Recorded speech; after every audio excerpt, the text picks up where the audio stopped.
मैं हूं राजेश कुमार। वक्त यूके प्राइम का है।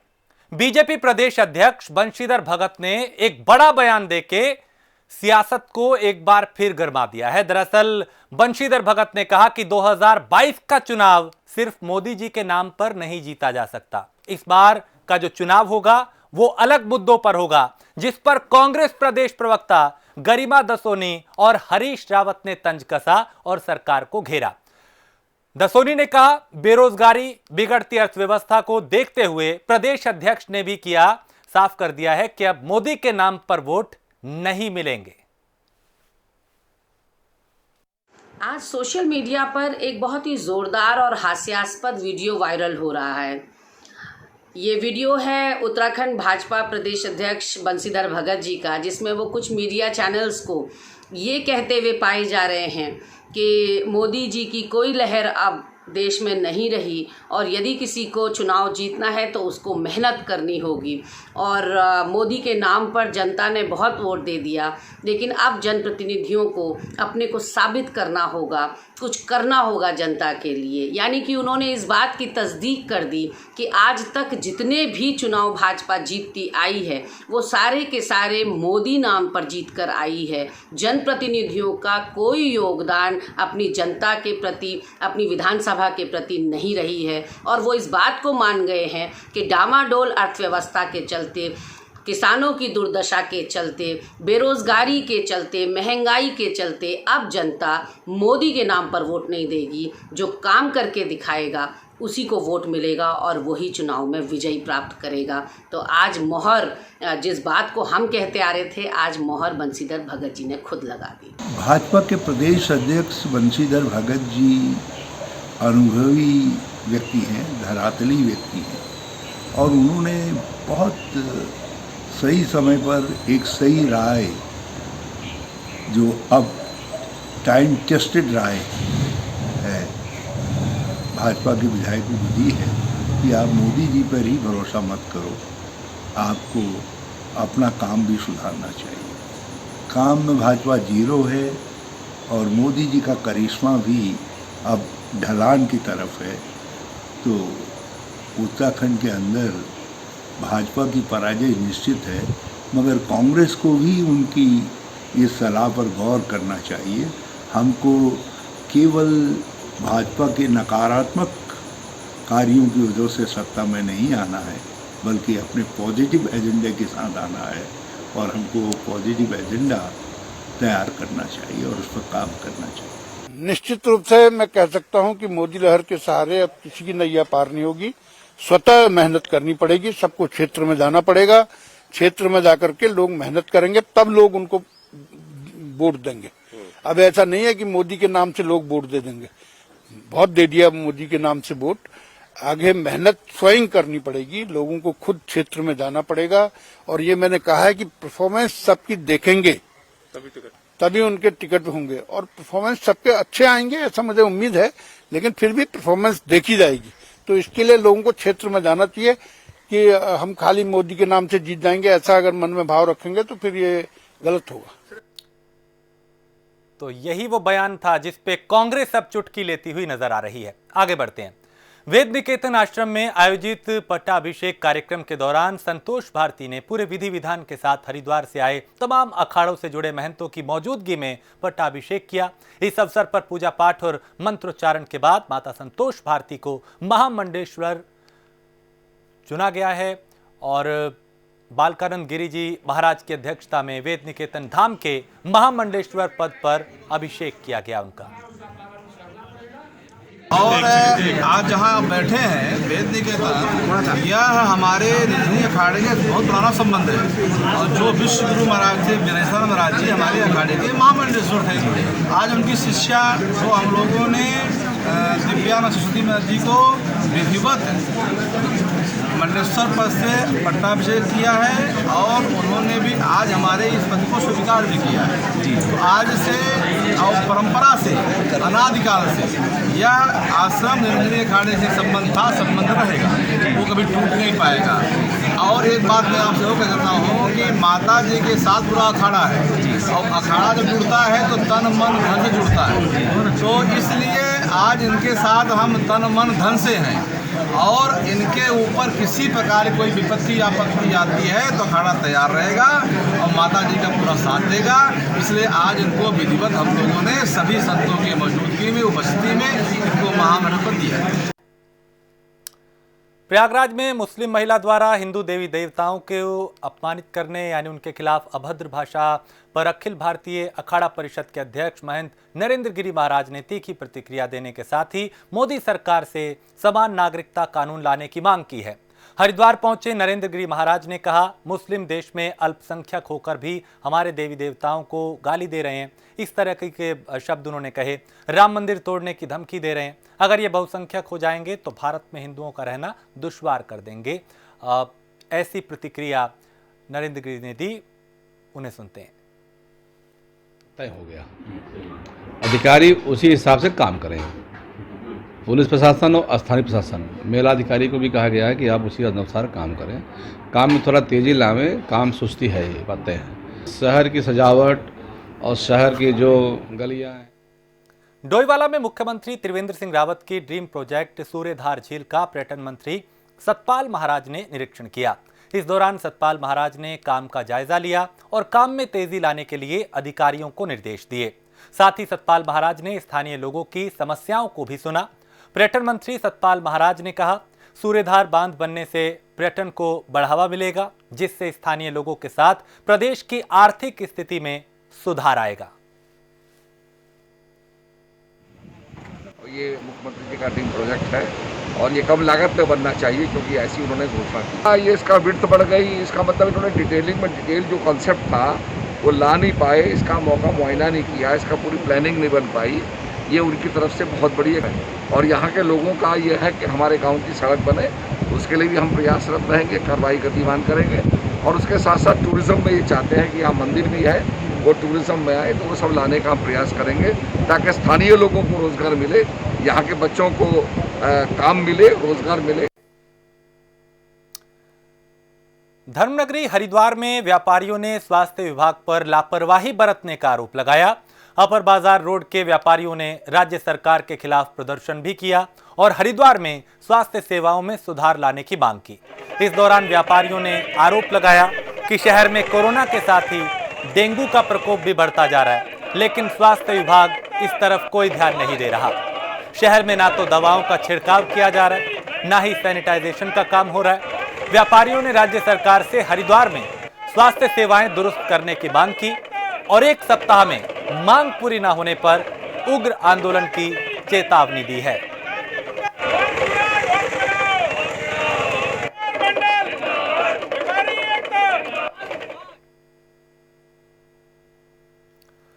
उधम सिंह नगर के एसएसपी दिलीप सिंह कुंवर ने 25 दारोगाओं के तबादले किए हैं। एसएसपी ने कई चौकी प्रभारियों के क्षेत्रों में फेरबदल किया है। प्रशासन को और बेहतर करने के लिए ये तबादले किए गए हैं। इससे पहले भी अधिकारियों और कर्मचारियों को इधर से उधर किया जाता रहा है ताकि व्यवस्था को और बेहतर किया जा सके। यहाँ पे 25 दारोगाओं के तबादले किए गए हैं ताकि कहीं भी किसी भी तरह की जो खामी है उसे दुरुस्त किया जाए, व्यवस्था को और बेहतर किया जाए। किसी भी तरह के जो सवाल उठ रहे हैं उनका ताकि जवाब दिया जाए। 25 दारोगा हैं जिनका उधम सिंह नगर के एसएसपी ने तबादला किया है।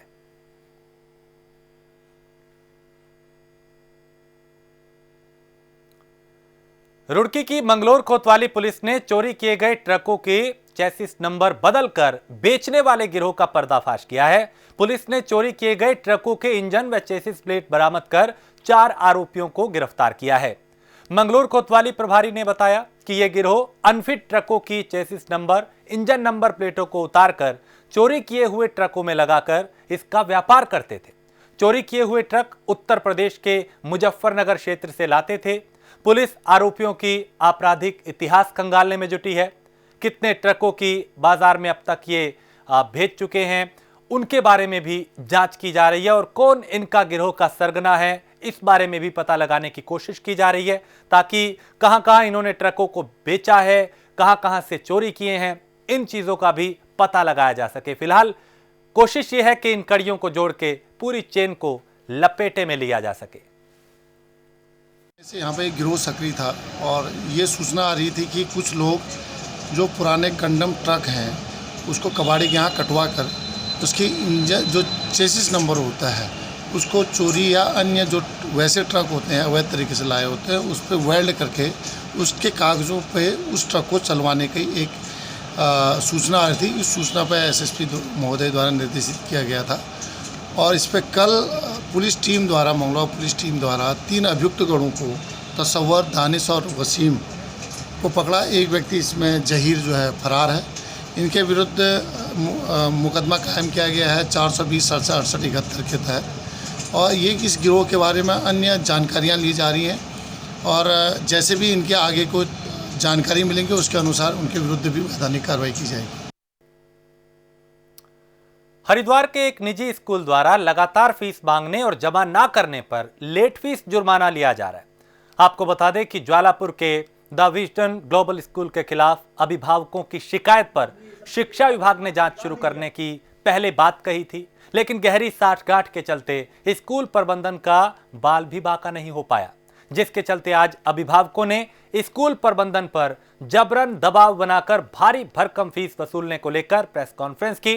उन्होंने बताया कि प्रिंसिपल ने उनके साथ बदसलूकी की है और उन्हें किसी तरह का कोई डर नहीं है। अभिभावकों पर दबाव बनाया जा रहा है कि किसी भी हाल में फीस जमा कराई जाए।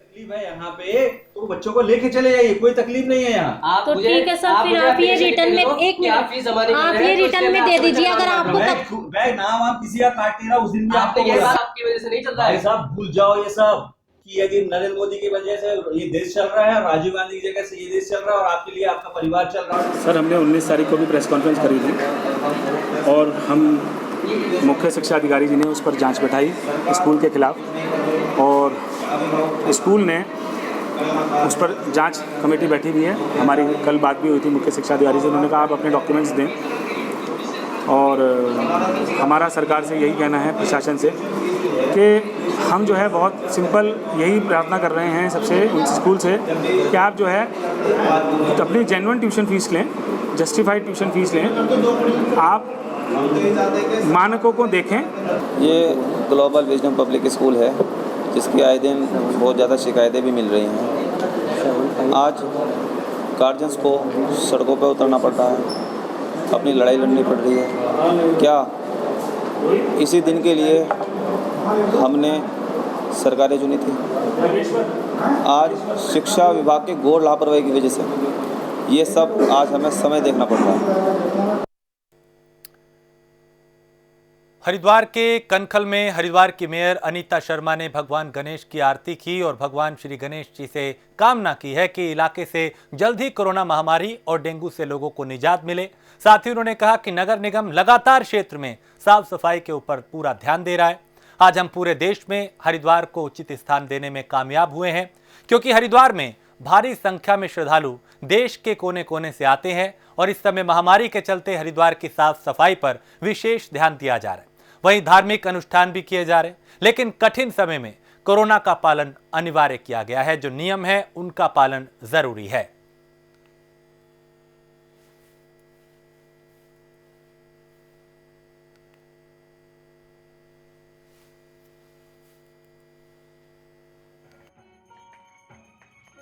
आज हमारे बीच में हमारे महापौर श्रीमती अनीता शर्मा जी पहुंची हैं और सबसे पहली बात है कि महापौर जी हैं साक्षात यहीं की रहने वाली हैं कनखल की और उनको यहाँ के सब पता है कि यहाँ पर कौन क्या रहता है, किस तरह से चलता है। और दूसरा यहाँ पर जो है साक्षात भगवान शिव की ससुराल है, ससुराल बाती है और माता सती का मायका माना जाता है। ये वो स्थान है जहाँ पर 33 करोड़ देवी देवताओं का वास होता है। तो यहाँ पर कई वर्षों से जो है गणपति महोत्सव मनाते आ रहे हैं, लेकिन इस समय जो है कोरोना वायरस बीमारी चल रही है, उसी को देखते हुए जो है हमने अपनी जो है जो शोभा यात्रा निकलती है बहुत ही धूमधाम से निकाली जाती है, वो शोभा यात्रा जो है स्थगित कर दी है। मैं अपने ही क्षेत्र में पहुँची हूँ रामलीला ग्राउंड के पास और यहाँ आज गणेश जी का उत्सव मना रहे हैं और ये 5 दिन हो गए हैं रखे हुए गणेश जी को। गणेश जी महाराज हमारे सबके बीच में आए हुए हैं। मैं चाहती हूँ गणेश जी महाराज सबकी मनोकामना पूर्ण करें, पूरे जो संसार में जो भी हो रहा है उन्हें दूर करें और सबको सुख शांति प्रदान करें। जैसे कि कोरोना महामारी चल रही है और हमारा इस बार जो है तृतीय गणपति उत्सव ये मनाया जा रहा है। हर बार बहुत ही भव्य रूप में ये मनाया जाता था, लेकिन इस बार कोरोना महामारी के चलते बहुत ही सूक्ष्म रूप से हम मना रहे हैं। इसमें झांकियाँ निकाली जाती थी, राधा कृष्ण जी, शिव पार्वती जी की झांकियाँ होती थी, लेकिन इस बार हम जो है सोशल डिस्टेंसिंग का पालन करते हुए, मास्क का इस्तेमाल करते हुए इसको जो है गणेश उत्सव को मना रहे हैं। कुछ नहीं, बस जैसे कोरोना जैसी महामारी चल रही है, इस वजह से जो हम पहले बहुत धूमधाम से शोभा यात्रा निकालते थे, स्टेज शो वगैरह करते थे, गली मोहल्ले के जो बच्चे आते थे वो डांस कूद होता था, यहाँ पर बहुत ज़्यादा कार्यक्रम होता था। तो अब की बार हम सोशल डिस्टेंसिंग का ध्यान कर रहे हैं, सभी लोगों को मास्क वगैरह के लिए बोल रहे हैं, सैनिटाइज़र के लिए। हमने अपने वार्ड को भी ज़रा सैनिटाइज कराया है, सैनिटाइज़र वगैरह।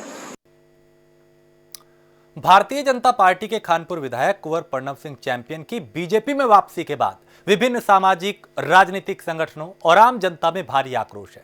रुद्रप्रयाग में उत्तराखंड क्रांति दल ने कुंवर प्रणव चैंपियन का पुतला दहन कर बीजेपी को जन विरोधी सरकार बताते हुए नारेबाजी की। यूकेडी का साफ तौर पे कहना है कि अपने आप को जो बीजेपी अनुशासित पार्टी बताती है, वो पार्टी से 6 साल के लिए निष्कासित किए हुए विधायक चैंपियन को 1 साल के भीतर ही पार्टी में वापस शामिल कर देती है। जबकि उत्तराखंड की जनता को गाली देने वाले विधायक चैंपियन के खिलाफ आज भी जनता में भारी आक्रोश है। लिहाजा चैंपियन की वापसी के बाद एक बार फिर सियासत गरमाने लगी है और उत्तराखंड क्रांति दल ने यहां पे सरकार को घेरा, चैंपियन का पुतला फूंका और कहा कि बीजेपी जो खुद को अनुशासित पार्टी कहती है, उसने चैंपियन को 6 साल के लिए पार्टी से निकाला था, लेकिन एक ही साल में पार्टी में वापसी उनकी हो रही है। तो यूकेडी का जो प्रदर्शन है वो यहां पे देखा गया और प्रणव सिंह चैंपियन का पुतला फूंक के प्रदर्शन किया गया, सरकार के खिलाफ नारेबाजी की गई और कहा कि जो पार्टी अनुशासित पार्टी खुद को बताती है, वो 6 साल के लिए निष्कासित किए हुए विधायक को एक ही साल में वापस ले लेती है। वो भी वो विधायक जिसने जनता के लिए गलत कहा, लगातार दूसरे दलों के नेताओं के लिए गलत कहा और काफी समय तक वो चैंपियन जो है प्रणव सिंह चैंपियन अलग अलग मुद्दों को लेके सुर्खियों में रहे हैं, विवादों में रहे हैं। अब यूकेडी ने चैंपियन का पुतला फूंका और सरकार के खिलाफ विरोध प्रदर्शन किया।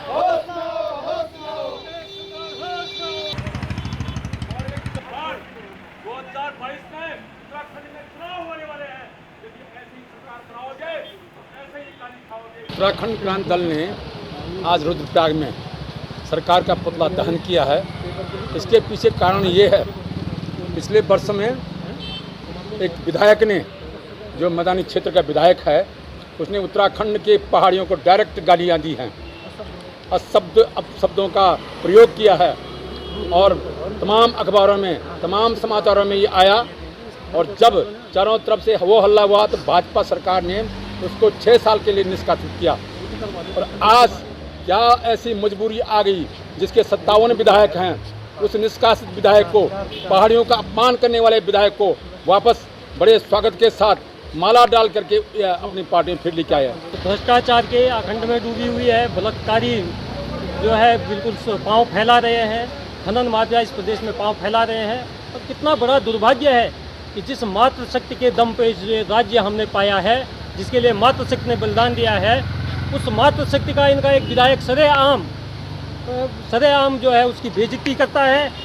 बलात्कार का आरोप विधायक पे लगा है, लेकिन सरकार मौन साधे हुए है। और दूसरा, इस प्रदेश का एक विधायक, सत्तारूढ़ पार्टी का एक विधायक उत्तराखंड के पर्वतीय क्षेत्र के लोगों, उत्तराखंड के जनमानस को सरेआम गाली दे रहा है और सरकार उसका स्वागत कर दे, उसका माल्यार्पण कर दे। इससे बड़ा दुर्भाग्यपूर्ण इस प्रदेश के लिए कुछ नहीं हो सकता है। उत्तराखंड के सीमांत तहसील जोशीमठ समेत ज्यादातर क्षेत्रों में ई डिस्ट्रिक्ट सेवाएं ठप हैं, जिससे लोगों की जरूरी दस्तावेज नहीं बन पा रहे हैं, जिससे छात्रों को एडमिशन के लिए परेशानी का सामना करना पड़ रहा है।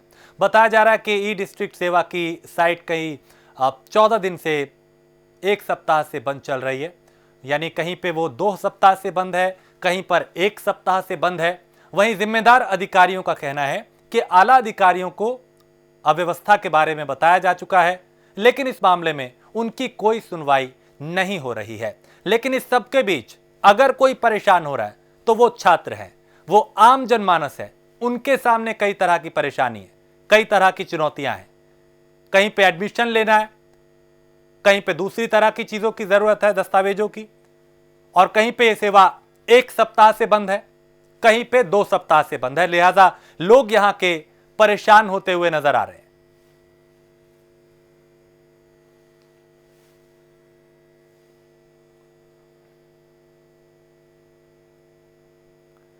मसूरी में कोरोना वायरस रुकने का नाम नहीं ले रहा। पिछले 24 घंटों के भीतर इलाके में कई लोग कोरोना की चपेट में आ चुके हैं। हैप्पी वैली में एक ही परिवार के 4 लोगों में कोरोना की पुष्टि होने से इलाके में हड़कंप मच गया, जबकि दूसरे इलाके में भी कोरोना के कई पेशेंट सामने आ चुके हैं, उसकी चपेट में आ चुके हैं। तो मसूरी में कोरोना संक्रमण बढ़ने से जहां लोगों में दहशत है, वहीं प्रशासन की चिंताएं भी बढ़ गई हैं। वहीं संक्रमितों का इलाज के लिए उन्हें अस्पताल भेजा गया है। प्रशासन पूरी तरह से अलर्ट है, सावधानी बरती जा रही है। उस इलाके को कंटेनमेंट जोन घोषित किया जा रहा है, जहां काफी संख्या में लोग इसकी चपेट में आ रहे हैं। लेकिन पिछले कई दिनों में उत्तराखंड के अलग अलग हिस्सों से कई लोग इसकी चपेट में आ चुके हैं। मुख्यमंत्री लगातार दावा कर रहे हैं कि हम तैयार हैं इससे निपटने के लिए, और सावधानियां भी बरती जा रही हैं।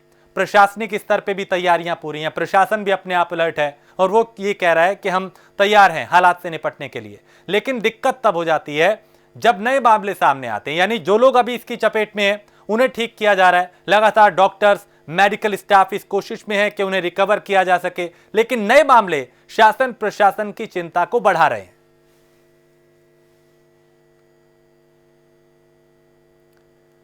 डोईवाला में दुधली के बुलंदा में कोरोना के 5 नए केस मिलने से हड़कंप मच गया। तहसील प्रशासन के साथ गांव पहुंची स्वास्थ्य विभाग की टीम ने गांव को सील करते हुए कंटेनमेंट जोन घोषित कर दिया।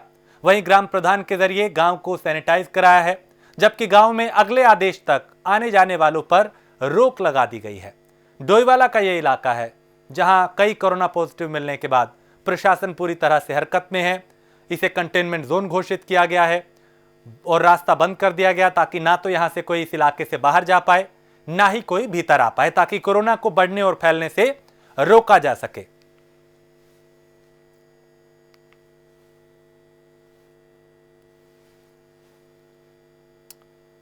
और इसी के साथ इस बुलेटिन में इतना ही। देश प्रदेश की बाकी खबरों के लिए आप देखते रहिए प्राइम न्यूज।